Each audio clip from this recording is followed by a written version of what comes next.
la voz de los protagonistas. Contacto telefónico.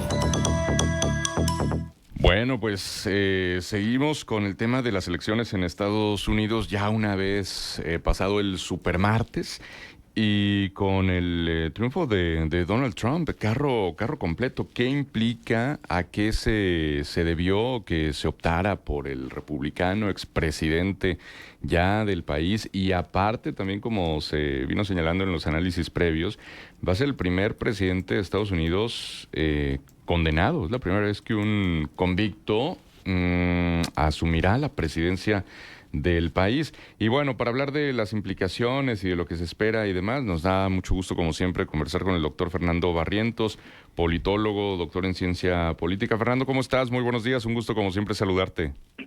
Buenos días, Manuel. Buenos días, Marcelo. Buenos días, Fernando. Auditorio. Bueno, Pues sí. de entrada, de bote pronto, Fernando, ¿qué observas? ¿Qué nos puedes comentar? Pues yo creo que en lo personal, yo creo que para muchos no era una sorpresa esto, aunque evidentemente se tenía la esperanza de que no sucediera, porque no solamente el Partido Republicano con Donald Trump obtuvo la presidencia, sino que también está obteniendo la mayoría en el Senado y la mayoría en la Cámara de Diputados o en la Cámara de Representantes en el caso de Estados Unidos. Pero además también ganó varias de las gubernaturas que estaban en juego. Entonces casi que se llevaron un carro completo, ¿no? Eso es lo primero. No se esperaba que fuese así. Segundo, había muchas razones para que esto sucediera y tiene que ver primero con el mismo partido demócrata, que creo yo que desde el inicio pues eligieron a un mal candidato, pero tampoco es que tenían muchas opciones, pero no dejaron que aparecieran. Ojo, es muy importante recordar que el actual presidente Joe Biden desde el inicio se quiso presentar a la contienda, a las primarias para su reelección, y la que terminó siendo la candidata Kamala Harris ya se había presentado en el 2020, se iba a presentar, se quería presentar a esta, y todo el mundo se bajó para dejarle el camino abierto, pero desde el inicio perdió, ¿no? O sea, no se veía que fuera a ser una buena candidata, entonces se bajó. Y desde el inicio Donald Trump empezó a ganar mucha fuerza. Solamente tuvo en su carrera hacia la presidencia, hacia la designación, solamente a Nikki Haley, que era una de las candidatas más fuertes del Partido Republicano, pero que también se bajó desde el inicio, y entonces tuvo todo un camino para hacer una campaña. Pero yo creo que la razón por la cual lo llevaron a ganar en gran parte esas elecciones, primero es que mientras los demócratas hacían una campaña más hacia el centro, hacia la moderación, a tratar de hablar de lo políticamente correcto, de la agenda progresista, etcétera, Donald Trump se fue al extremo, hizo todo lo contrario, se radicalizó, se fue a la derecha extrema, nunca se retractó de lo que decía, y además se enfrentó directamente a las personas que lo están acusando y lo continúan acusando. Y ojo, para la cultura política estadounidense esto es muy importante. Ayer si pudiéramos haber visto o escuchado todas las voces, muchos latinos, muchos otros líderes decían, pues es que ese es el espíritu estadounidense, es decir, a él lo ven como alguien, digamos, un hombre de su tiempo, por ponerlo así entre comillas. Claro, no son buenos tiempos, son tiempos oscuros, pero la gente lo está votando por esas razones, y entonces no se podía esperar. Ahora, lo que es cierto, no podemos esperar a una sorpresa tan radical. Lo que es cierto es que todavía, en los últimos días, Kamala Harris les daba la esperanza de que pudiera ganar, digamos, no con una victoria, digamos, holgada, pero al menos sí una lucha un poco más clara, o ahí que hubiera logrado un poco más. Pero, ojo, a diferencia de la elección del 2016, que fue la primera que ganó Donald Trump, donde él no obtuvo la mayoría del voto popular, pero sí la mayoría del colegio electoral, esta vez ganó las dos. Ganó tanto la mayoría del voto popular como la del voto electoral, y entonces le está dando demasiada legitimidad a este resultado. Ujú. Sí, sí, sí, es un punto fundamental, Fernando, porque luego si revisamos los estados, pues bueno, era previsible que se ganara en Texas y Florida, que históricamente son bastiones republicanos, pero el ganar en Carolina del Norte, que fue fundamental, pero también estados como Georgia, como Pensilvania, como Wisconsin, que los había perdido ante Biden en 2020. ¿Qué cambió y qué hizo ahora que efectivamente también ganara en el voto popular, a diferencia de las elecciones de 2016, con todo y que viene ahora con una retórica mucho más radical en el tema de la migración, que ha prometido acabar con los conflictos bélicos en el Medio Oriente y la guerra de Ucrania? ¿Qué crees que impulsó pues ahora este triunfo avasallante de Trump? Y por otro lado, si consideras que lo del atentado que sufrió fue un factor importante. Yo creo que el atentado viene sumado a todo eso que decía de cómo lo ven, ¿no? Que se levanta, ¿no? Después de haber sido, digamos, atacado y cuestiones así. Pero hay un tema que nos va a ocupar, yo creo que en las próximas décadas, y no sabemos hasta cuánto tiempo más, y tiene que ver con la incorporación de la inteligencia artificial en las campañas electorales. Esto es muy importante. Recordemos que uno de los principales aliados de Donald Trump es Elon Musk, y además otros grandes magnates de las nuevas tecnologías, que no son, que abiertamente se llaman el financiamiento oscuro, el apoyo oscuro.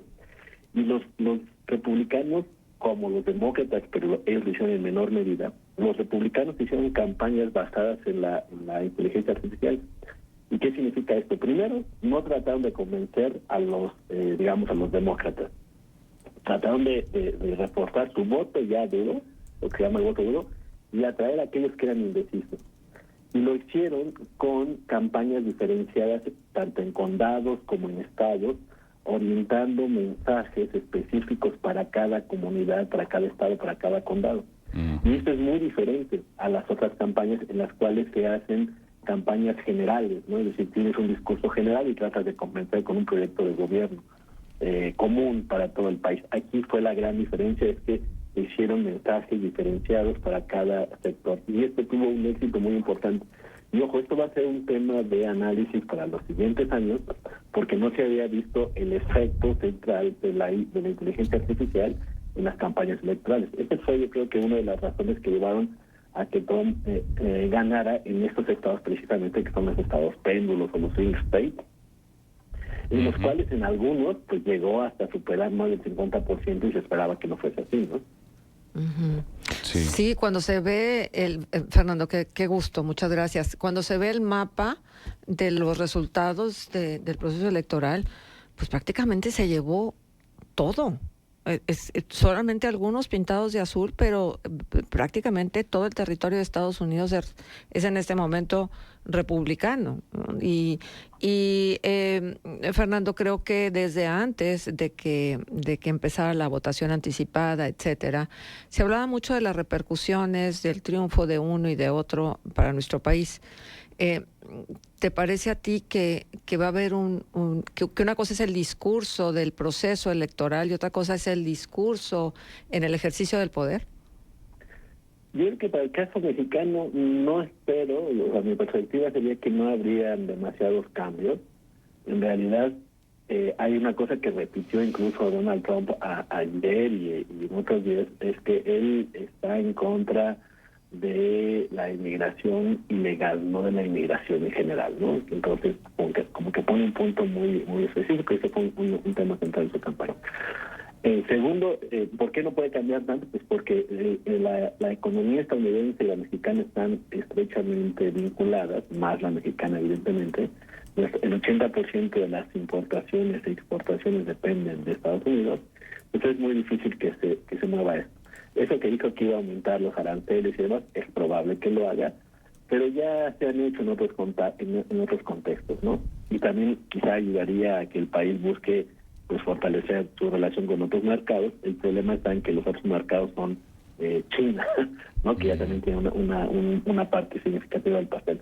Yo creo que para lo que sí viene preocupante para el resto del mundo es los conflictos actuales y graves que tenemos en el Medio Oriente, ¿no? La guerra que tiene Israel contra Palestina, y sobre todo el caso de Ucrania versus Rusia. Yo creo que esto lo primero que va a hacer, y porque lo dijo abiertamente, es que va a retirar el apoyo a Zelensky. Entonces seguramente los que están más contentos ahí son el Kremlin y Vladimir Putin, y va a seguir apoyando la guerra que tiene Israel contra Palestina. Ojo, hay un tema muy importante.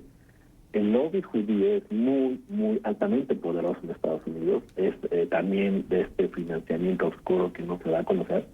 Los estudios que han salido sobre cuánta influencia tiene el lobby judío y el lobby cubano en las campañas presidenciales, incluso luego llega a ser incómodo hasta para la opinión pública. Al grado está que cuando han salido estudios de académicos internacionalistas reconocidos que hablan sobre lo negativo de este financiamiento, pues los llegan a silenciar, ¿no? Hay un libro famoso de un internacionalista que tuvo que ser retirado de las librerías.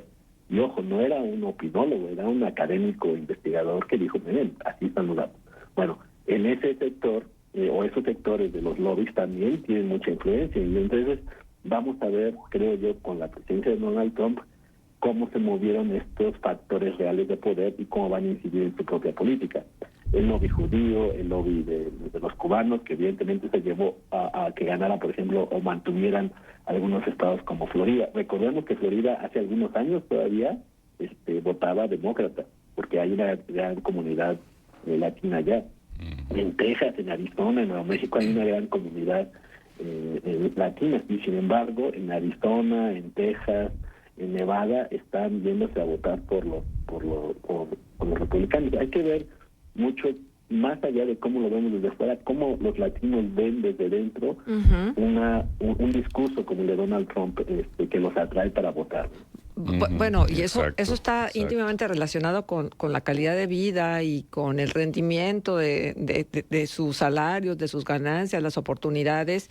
Y ayer lo platicábamos, justo esto, ¿no? Que desde adentro se ve muy distinta la historia a nosotros que la vemos desde afuera. Fernando, pero yo he escuchado algo también reiterativo y que se repite una y otra vez. ¿Tú ves rasgos misóginos en Donald Trump? Sí, yo creo que ahí no hay mucha duda. No solamente es misógino, sino racista y supremacista blanco, no, todo eso lo tiene. Claro que recordemos una cosa también, antes de las elecciones, unos exfuncionarios muy cercanos a la administración de Donald Trump hicieron una carta pidiéndole a los propios republicanos que no votaran por él. El ex jefe de seguridad interna dijo, o el ministro dijo que no votaban por él. Es decir, había muchos republicanos que no estaban de acuerdo con él por estas actitudes.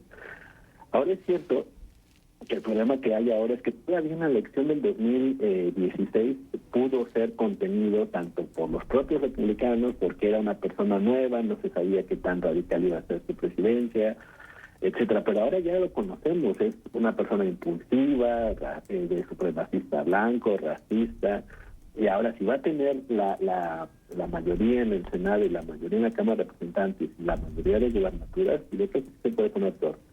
Y una cosa muy importante, eso lo se ha visto también en estas campañas, así como lo que les comentaba ayer de la inteligencia artificial, que va a ser el tema central en los próximos años, sobre cómo se diseñan campañas con inteligencia artificial.